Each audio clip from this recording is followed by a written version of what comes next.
আচ্ছা, যেটা বলছি যে এর ভিতরে একটা অর্থ আছে ফার্স্ট অফ অল, ঠিক আছে? এটা আমি তোমাদেরকে, আমি যেহেতু পড়েছি, তোমরা কতটা পড়েছো সেটা আমি বুঝতে পারবো।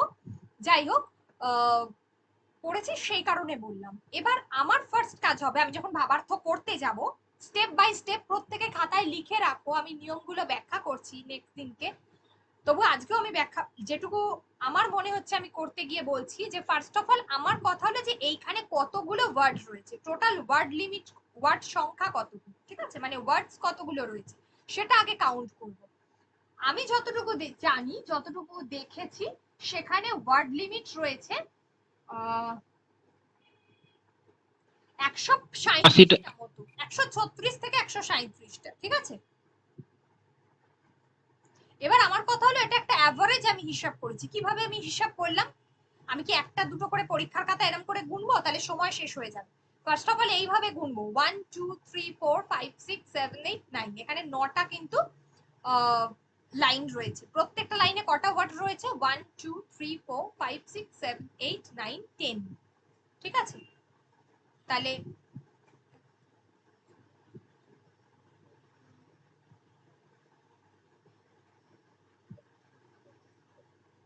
আচ্ছা,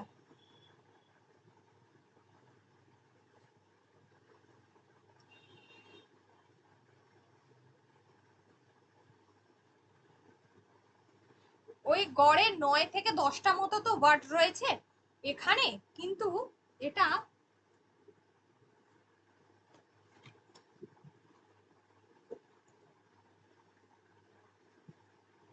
ওই 9 10 90, এটা তো মনে হচ্ছে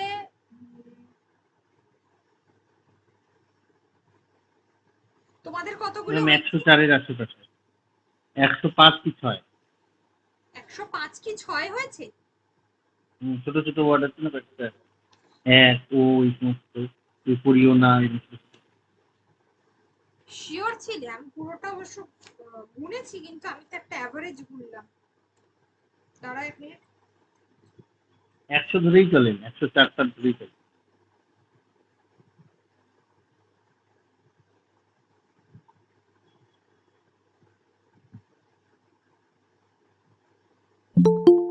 আচ্ছা ঠিক আছে, এরকমই ধরো, ওই 100ই ধরো, ঠিক আছে? তাহলে 100 করলে যদি তাহলে 1/3 হয়, মানে ওই 33, ঠিক আছে? 33 থেকে 35টার মতো তাহলে উত্তর করতে হবে। 5 কম 5 বেশি বলে, কিন্তু কম করো না কখনোই। 5 বেশি মানে 33 থেকে আলটিমেটলি 37টা ওয়ার্ডের মধ্যে রাখবে, এর থেকে কিন্তু বেশি কেউ যাবে না। 33 থেকে 37টা ওয়ার্ডের মধ্যে রাখবে, এর বাইরে কিন্তু কেউ যাবে না।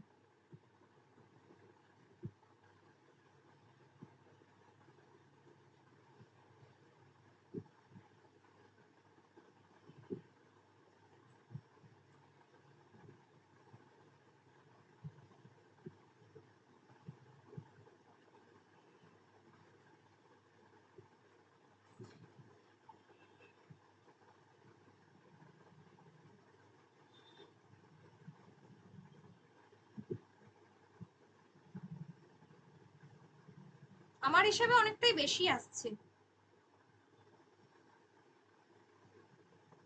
106টা না, অনেকগুলো 112টা। 112টা।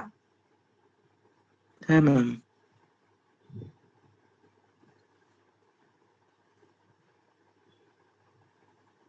আচ্ছা ঠিক আছে, আচ্ছা উত্তর বলে দিই, আমি পরে আরেকবার কাউন্ট করে এটাকে তাহলে ঠিক করে দেবো, ঠিক আছে? যাই হোক, যাই হোক, এটা বলি আগে কি বলতে চেয়েছে। আমাদের ভদ্র সমাজ আরামে আছে। ভদ্র সমাজ বলতে এখানে কাদেরকে বলা হয়েছে এটা বুঝে নিতে হবে। পেন্সিল নিয়ে সকলে করবে, বা কালো কালির পেন যেটাই থাকবে সাথে নিয়ে করবে, কারণ পরীক্ষার হলে করতে করতে যেগুলো বাদ যাবে সেগুলোকে বাদ দিয়ে দিতে হবে। আমাদের ভদ্র সমাজ আরামে আছে। ভদ্র সমাজ বলতে এখানে সমাজে অভিজাত সমাজকে বোঝানো হয়েছে, তুলনামূলক যারা উপরি তলার মানুষ, ঠিক আছে? অভিজাত সমাজ। কেননা আমাদের লোক সাধারণ মানে জনসাধারণ বা সাধারণ মানুষ নিজেকে বোঝে না, নিজেকে বোঝে না। আচ্ছা, যদি কোনো ভাবার্থ যদি সাধু ভাষায় থাকে, তাহলে সেটা অবশ্যই চলিত ভাষাতে উত্তর করতে হবে। উত্তর কিন্তু চলিত ভাষাতেই হবে। ওকে, এই জন্যই জমিদার তাহাদিগকে মারিতেছে। এই যে জমিদার তাহাদিগকে মারিতেছে, মহাজন তাহাদিগকে ধরিতেছে, মনিব তাহাদিগকে গালি দিতেছে। এগুলো সব কিন্তু উদাহরণ, এগুলো একটাও খাতায় আসবে না। এই জমিদার, মহাজন, মনিব, পুলিশ তাহাদিগকে শুষিতেছে, মানে এরা প্রত্যেকে, তাহলে এদেরকে আমি গুরু ঠাকুর তাহাদের মাথায় হাত বুলাইতেছে, মোক্তার তাহাদের গাঁট কাটিতেছে, আর তাহারা কেবল সেই অদৃষ্টর নামে নালিশ করিতেছে, যাহার নামে সমন জারি করিবার জো নাই। মানে যার নামে কখনো সমন জারি করা যায় না, অর্থাৎ তাকে কখনো বিচার প্রক্রিয়ায় আনা যায় না। এই পর্যন্ত আমি বলি, তাহলে এক কথায় জমিদার, মহাজন, মনিব, পুলিশ, গুরু ঠাকুর, এদেরকে আমি মোক্তার, এদের প্রত্যেককে, এরা তো একটা উদাহরণ, ঠিক আছে? এই উদাহরণগুলো কখনোই ভাবার্থতে আসবে না। তাহলে এদেরকে যদি আমি এক কথায় বলি, এরা হচ্ছে শোষক সমাজ, যারা শোষণ করে, শোষক, ঠিক আছে? এরা হচ্ছে শোষক, যারা কিনা শোষণ করে। তাহলে কি ভুল বলা হবে? এটা আমার কোয়েশ্চেন প্রত্যেকের কাছে, এটা কি আমি বলতে পারি? না। হ্যাঁ ম্যাম। একদম, এটাকে আমরা বলতে পারি, এদেরকে আমরা শোষক হিসেবে দেখাতে পারি, ঠিক আছে?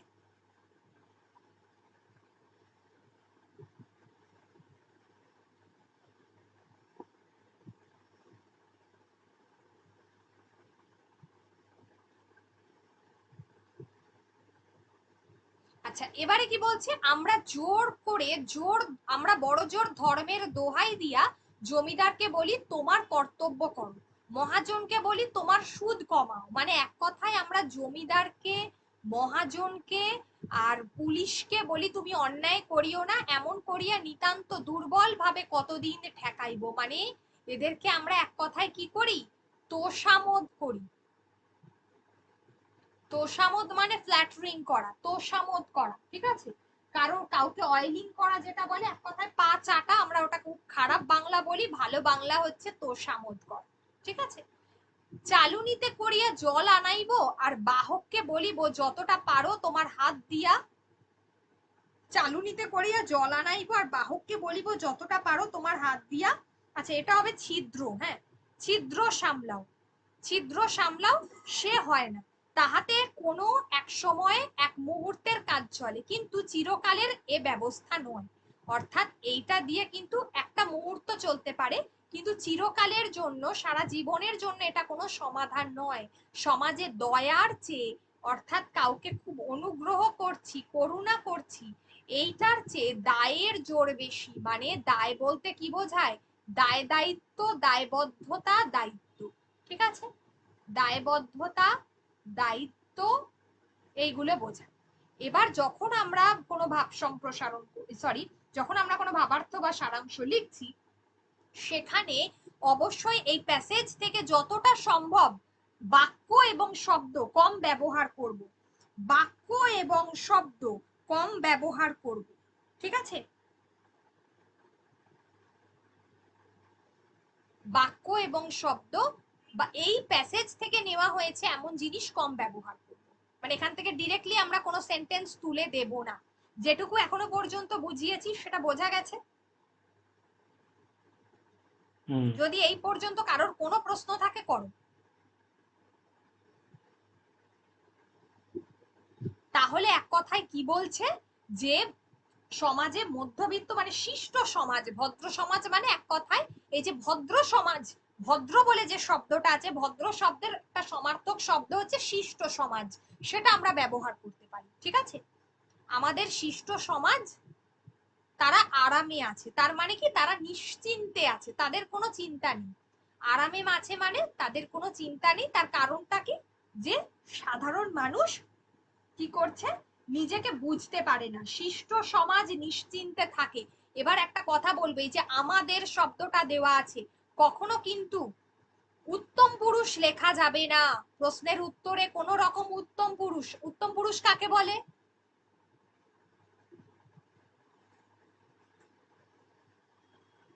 উত্তম পুরুষ কাকে ফার্স্ট বলে? পার্সন নাকি আমি তুমি এগুলো আমি, আমরা, আমি আমরাকে উত্তম পুরুষ বলে। আমি, আমরা, আমাদের।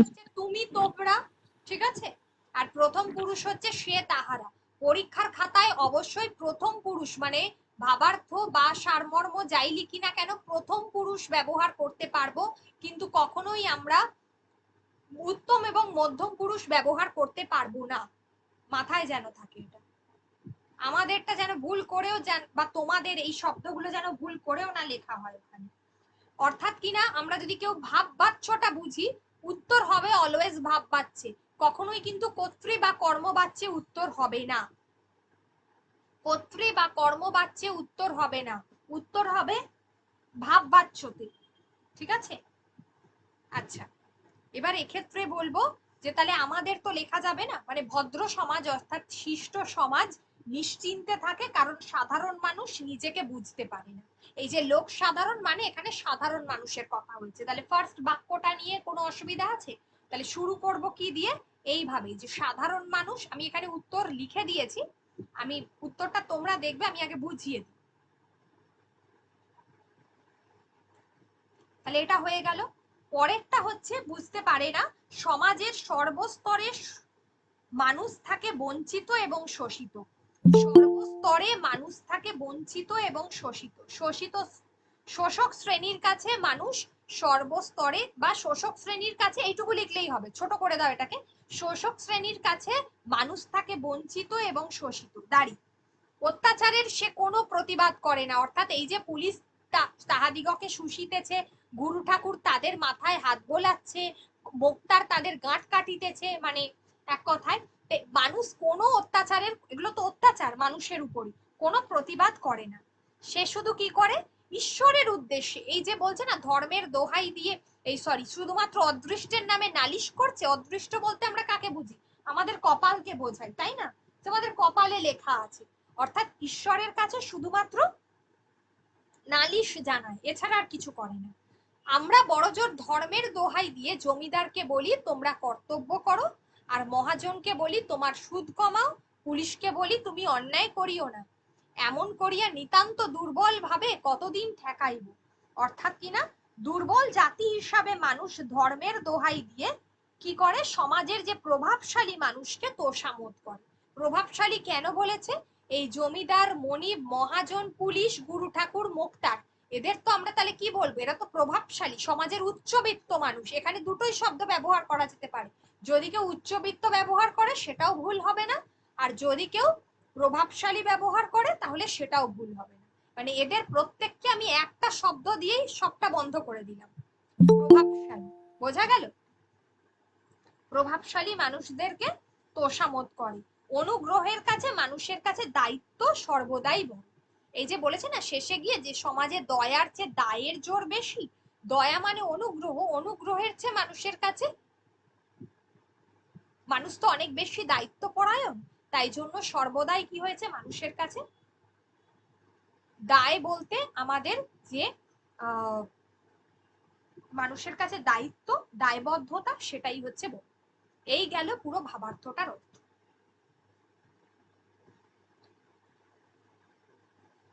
বলো, কারো যদি কোনো প্রশ্ন থাকে বলতে পারো। আমার মনে হচ্ছে কেউ কেউ বুঝেছে, কেউ কেউ বোঝেনি। শিরোনামের কথাটায় যখন আসছি আমি, লাস্ট লাইনে একদম একদম লাস্ট লাইন, সমাজে দয়ার চেয়ে দায়ের জোর বেশি।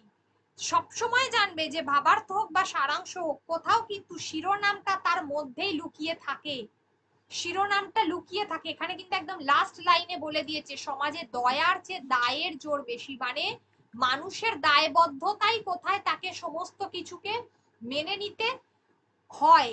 আমরা আমাদের দায়িত্ব পরায়ণ মানুষ, তো একটা দায়িত্ব পরায়ণ মানুষ, দায়িত্বশীলতাই তার মধ্যে বেশি। তো সেই কারণেই সেই দায়িত্ব পরায়ণ মানুষ কি সবকিছু মেনে নেয়।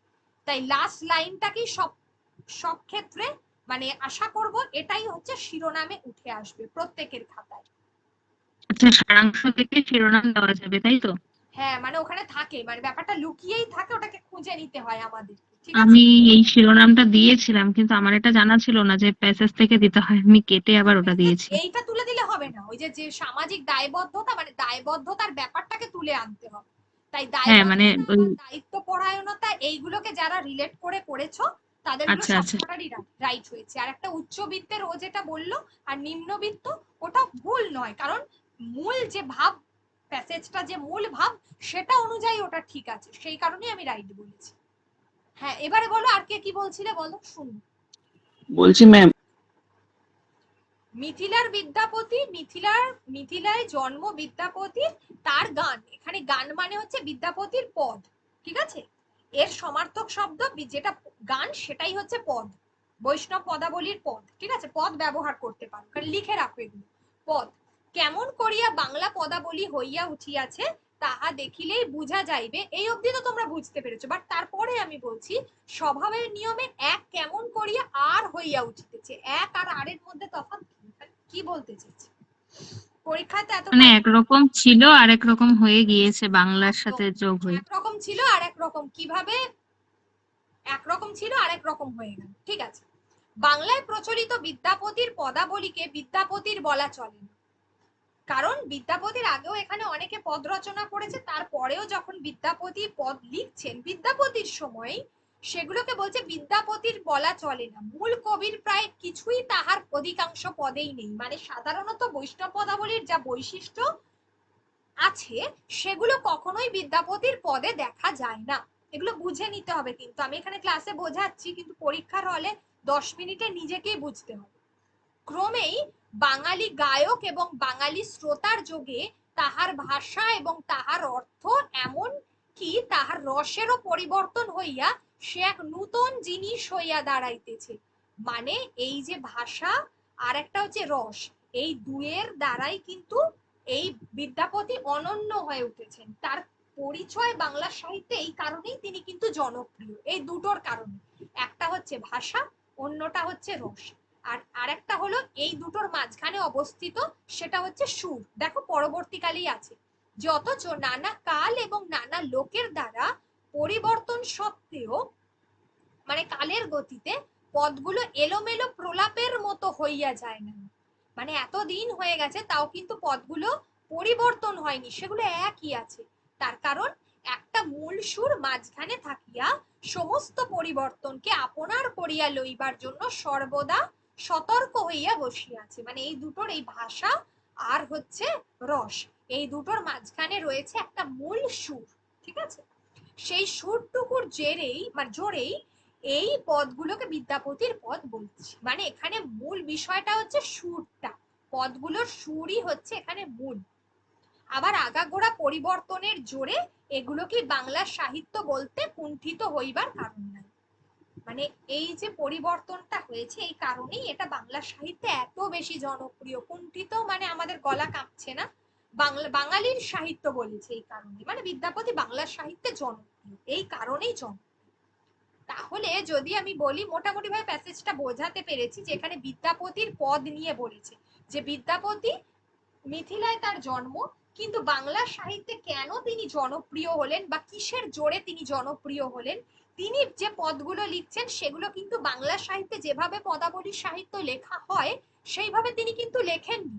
তা সত্ত্বেও তিনি কেন জনপ্রিয় হলেন সেটাই এই মূল প্যাসেজের মূল বিষয়, ঠিক আছে? এবার তোমরা আমাকে বলো, এটা একটা ফ্ল্যাট, একটা গল্পের মতো, তাহলে এটার যদি শিরোনাম আমাকে করতে হয় তাহলে আমি কি করব, কি শিরোনাম ব্যবহার করব? আমি দিয়েছিলাম বিদ্যাপতি ও বাংলা।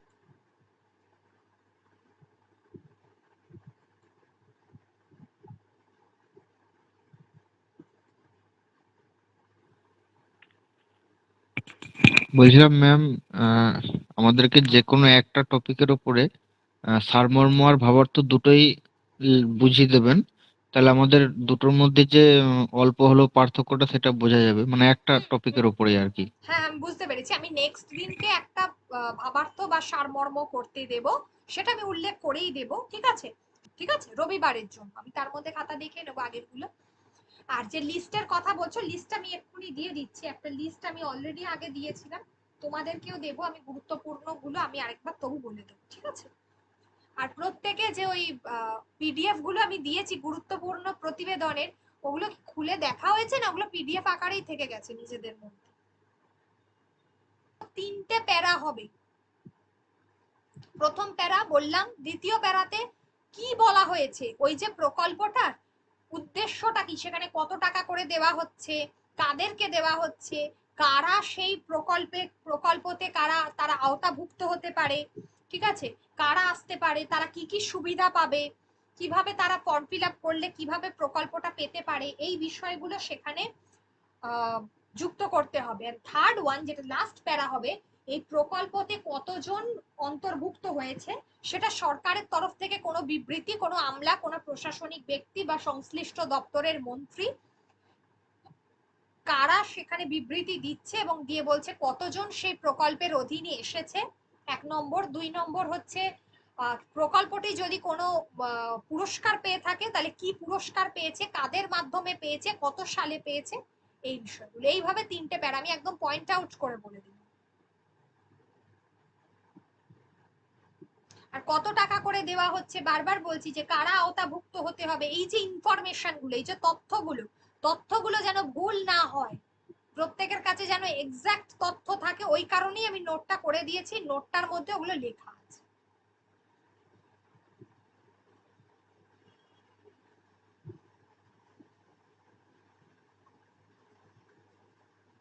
তাহলে যে কোনো প্রকল্পের ক্ষেত্রে এই কাঠামোটা, এই যে স্ট্রাকচারটা, উত্তরের স্ট্রাকচারটা ঠিক এই রকম হবে। আমি কিন্তু পয়েন্ট আউট করে করে বললাম, যখন আমি বলছি খাতাটা নিয়ে বসবে, পয়েন্ট আউট করে যে বলছি সেগুলো কিন্তু মাথায় রাখবে, ঠিক আছে,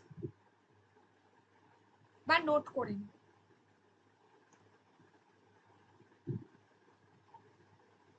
নোটটা শেয়ার করে দেবো, ঠিক আছে, আমি শেয়ার দিয়ে দিচ্ছি। আর কারোর যদি কোনো প্রশ্ন থাকে করো। ম্যাম বলছিলাম বলো বলছি বলো, এক এক করে আপনি যে এক মিনিট অভিজিৎ, একটু নিচ্ছি। মুস্তাফিজুর হ্যাঁ কি ওই বলছো বলো। হ্যাঁ বলছিলাম যে লেখার সময় যদি আপনার ওই সাধু ভাষা যেগুলো মানে দেওয়া আছে ওখান থেকে যদি কোন একটা তুলে দিই তাহলে কি নাম্বার কাটবে? না, কিসের ক্ষেত্রে, ভাবার্থর আর ক্ষেত্রে? না, সারসংক্ষেপ যেটা। না, কোনো সাধু ভাষা প্রয়োগ করা যাবে না। লেখার উত্তরে শুধুমাত্রই চলিত ভাষা প্রয়োগ করতে হবে। যদি সাধু ভাষা এবং চলিত ভাষা মিক্সড হয় সেটাকে গুরু চণ্ডালীর দোষ বলে, খাতা কিন্তু কেটে দেবে। ও, ঠিক আছে। এবার বলো অভিজিৎ কি বলছিলে। হ্যাঁ ম্যাম, আপনি যে এই পিডিএফটা প্রতিবেদনে দিয়েছেন, হুম ওখানে সম্পাদকীয় প্রতিবেদন সব দেখলাম। হুম মানে ওই প্রতিবেদনগুলো রেডি করলে হয়ে যাবে না কিছু, এরপরেও আপনি কারেন্ট টপিক হচ্ছে দিবেন প্রতিবেদনে? আমি একটা লিস্ট করে দিচ্ছি, ওই প্রতিবেদনগুলো তো পড়তেই হবে, ইনক্লুডিং যা যা আচ্ছা। ইম্পর্টেন্ট আমি সবগুলোই লিস্ট করে দিচ্ছি। সবগুলোই দেখে যাও, সবগুলোই দেখে যাবে, ঠিক আছে, তারপর যা হবে। হুম, ঠিক আছে। আশা করছি ওই লিস্টের পরে আর পিএসসি ক্লার্কশিপের জন্য যদি খুব কঠিন প্রশ্ন না হয় তাহলে কমন পড়ে যাবে সবার ক্ষেত্রে।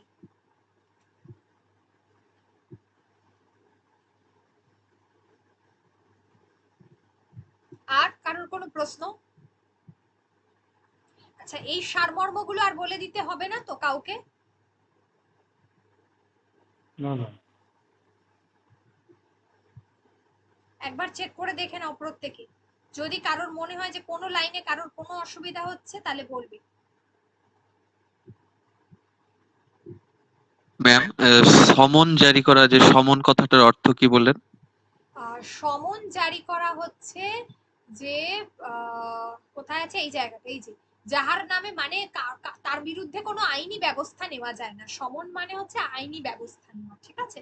আমরা যেটাকে বলি না যে যখন কোর্ট থেকে কোনো ওকালতনামা যেটাকে চলে যায় কারোর নামে, সেটাকে বলা হয় সমন পাঠানো, ঠিক আছে, ওই আইনি নোটিশ ব্যবস্থা। ম্যাম, হ্যাঁ আইনি কোনো জিনিস নাকি? হ্যাঁ হ্যাঁ, আইনি ব্যবস্থা, ঠিক আছে। আইনি ব্যবস্থা। আর ম্যাম, হুম আমার সারমর্মর ক্ষেত্রে যে সমস্যাটা হয়, হুম আমি ঠিক অর্থ বুঝতে পারি না, আর হচ্ছে স্টক অফ ওয়ার্ড অনেক কম রয়েছে বাংলার ক্ষেত্রে। এবার কি করে কি মানে কি করে কি এটাকে মানে প্রবলেমটা সলভ করবো এই বলে দিন। আচ্ছা, ফার্স্ট অফ অল হচ্ছে যে অর্থ বুঝতে পারি না, অর্থ তো বুঝতেই হবে, কিছু করার নেই। ওভারঅল একটা অর্থ বুঝতে হবে, ঠিক আছে। সেটা তো বারবার পড়ারও কোনো এই মুহূর্তে পরীক্ষার হলে কোনো জায়গা নেই। যেটা করতে হবে, আমি তো বললাম যে নেক্সট দিনকেও আমি ভাবার্থ করতে দেব। ভাবার্থটা কিন্তু অবশ্যই করতে হবে এবং আমাকে লিখে দেখাতে হবে। তারপর আমি বুঝতে পারবো যে কার কোন জায়গাটাতে অসুবিধা হচ্ছে, তাকে আমি সেই অনুযায়ী বলে দেবো। ঠিক আছে? ম্যাডাম আমার কিছু বলার ছিল। 1 মিনিট বলছি। আর একটা কথা হচ্ছে, খাতার উপরে নিজেদের নাম লিখবে, তাহলে আমি বুঝতে পারবো কার কোনটা খাতা, সেই অনুযায়ী আমি বলে দেবো। এটা একটা গেল। আরেকটা কি প্রশ্ন ছিল যেন অভিজিতের? আরেকটা আর এটা যে বেঙ্গলের ক্ষেত্রে স্টক ওয়ার্ড মানে বিভিন্ন যে ওয়ার্ডের জায়গায় আরেকটা সাইনও ব্যবহার করবো, সেরকম স্টক ওয়ার্ড অনেক কম রয়েছে। কম রয়েছে, ওগুলো পড়তে হয় যতটা সম্ভব। গল্পের বই পড়তে হয়, খবরের কাগজ পড়তে হয়, একটু পড়ো এগুলো। খবরের কাগজ যদি ফার্স্ট পেজটাই প্রত্যেকদিন যদি একটু করে পড়ো তাহলেই যথেষ্ট। ঠিক আছে? তারপরে বলছি, যে প্র্যাকটিসটাই হচ্ছে মেন। ঠিক হ্যাঁ, আছে। এবারে বলো নেক্সট। ম্যাডাম আমি একটু ক্লাসে একটু লেট করে জয়েন করেছি। আহ, বলছিলাম ম্যাম আমার খাতাটা চেক হয়েছে কিনা ঠিক বুঝতে পারছি না আমি। আমি লিখে দেখি, মানে আমি দেখে দেবো প্রত্যেককে খাতা। ঠিক আছে? সানডের মধ্যে সবাই খাতা পেয়ে যায়, বলে দেবো আমি। তো ম্যাম একটা জিনিস প্রবলেম হচ্ছে কি, যে মানে ধরে নিন ভাবার্থ লিখতে গিয়ে অ্যাকচুয়ালি আমরা কপিরাইট করে দিচ্ছি। মানে অ্যাকচুয়ালি যে ভাবটাকে বুঝে যে লিখবো কিনা সেই ওয়ার্ড গুলো ফিল করতে পারছি যে ওইটা লেখা হচ্ছে না। সেটা লিখতে পারছো না, আমি বারবারই বলছি। তার সমার্থক শব্দগুলো, অর্থাৎ এর জন্য যেটা দরকার সেটা হলো স্টক অফ ওয়ার্ডস। এইটার বিকল্প কি হতে পারে একটু ভাবতে হবে। প্রথম দিনই কিন্তু আমি যদি চেষ্টা করি, আমাকে পরীক্ষার হলে 10 মিনিটেই নামাতে হবে, কিন্তু আমি আজকে প্রথম দিন লিখতে বসেছি, তাহলে কি আমি 10 মিনিটে নামাতে পারবো? আমি তো আগে কোনোদিন লিখিনি, এই ফার্স্ট অফ অল আজকে লিখতে বসেছি, আমি কি করে 10 মিনিটে নামাবো? তাই প্রথম দিন আমার 20 মিনিট লাগুক, কিন্তু আমি একটু ভাবি, মাথাটা একটু খাটাই, দয়া করে এআই এর সাহায্যটা কম নি। আর আমি ধর প্রতিবেদন লিখতে দিয়েছি, তোমরা কি করলে এআই দেখে তুলে দিয়ে দিলে। দয়া করে এটা করো না, নিজের ক্ষতি করবে, আমি বারবার বলছি। তো ম্যাডাম কয়েকটা প্র্যাকটিস কিভাবে করবো, মানে ধরে নিন দেখবো কিভাবে, মানে লেখাগুলো কয়েকটা দেখারও তো ব্যাপারটা থাকে যে অ্যান্সারটা কিভাবে আমাদের করতে হবে। আমি কিন্তু সেই কারণেই প্রত্যেককে রেকর্ডেড ক্লাস দিয়েছি, আর প্রত্যেককে দিয়েছি এবং একটা নোটস দিয়েছি। সেখানে যে যে মানে ভাবার্থগুলো করে দেওয়া আছে, সেই সেই ভাবার্থগুলোর কিন্তু এক্সপ্লেনেশন ওই রেকর্ডেড ক্লাসগুলোর মধ্যে রয়েছে। তার জন্য একটু খুলে দেখতে হবে। ওগুলো ভেতরে যদি থেকে যায়, ওগুলো যদি ভেতরে না, মাথার ভেতরে যদি না ঢোকে, তাহলে কিন্তু খুব মুশকিল। ওগুলো ঠিক আছে পিডিএফ ম্যাম। এর মধ্যেই থাকলে চলবে না, ওগুলো পিডিএফ থেকে খুলে মাথার ভেতরে ঢোকাতে হবে সবাইকে। আর তারপর আমি আজকে দিচ্ছি আবার ভাবার্থ করতে রাত্রে না, সেটা লিখবে সবাই। ঠিক আছে ম্যাম।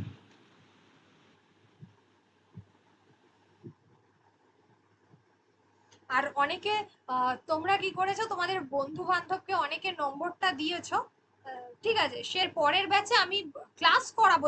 নেক্সট ব্যাচ যদি ওপেন, যদি আমি করি, যদি আমি সময় পাই, যদি আমি করি, আমি জানি না, আমার শিফটিং কাজে খুব অসুবিধা হচ্ছে ইদানিং কালে, রাতের দিকেও করতে পারে।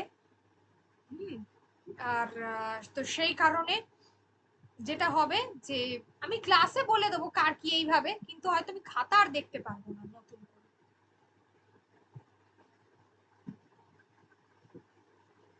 Be careful. আর 6টা সিট আছে, যারা যারা চাইছো তারা কিন্তু এই ব্যাচে, মানে খাতা দেখানোর জন্য এই ব্যাচে এইভাবেই করতে হবে। আমার এক বন্ধু আছে ম্যাম, ওরা বলছিল 6টা আর আছে, এটা আমি বলে দিলাম যে আমি কিন্তু পরপর অ্যাকসেপ্ট করে নেবো, দেরি করলে আমি আর পারবো না। ঠিক ম্যাম, জানিয়ে দিব ওদের। ম্যাম তাহলে ক্লাসের হচ্ছে শিডিউল কি করে রয়েছে? আজকে যেমন ধরুন থার্সডে, বৃহস্পতিবার, রবিবার দিনকেও 8:30 থেকে পড়াবো। ঠিক আছে? আর সোমবার দিনকেও 8:30। এখনো পর্যন্ত 8:30 ধরে রাখো, তারপর দেখা যাবে। তাহলে ক্লাসের শিডিউল হচ্ছে সানডে এবং মন্ডে। সানডে মানডে নয়, স্যাটারডে তোমাদের শিডিউল ক্লাস, এই দুটো আমি এক্সট্রা ক্লাস করাচ্ছি।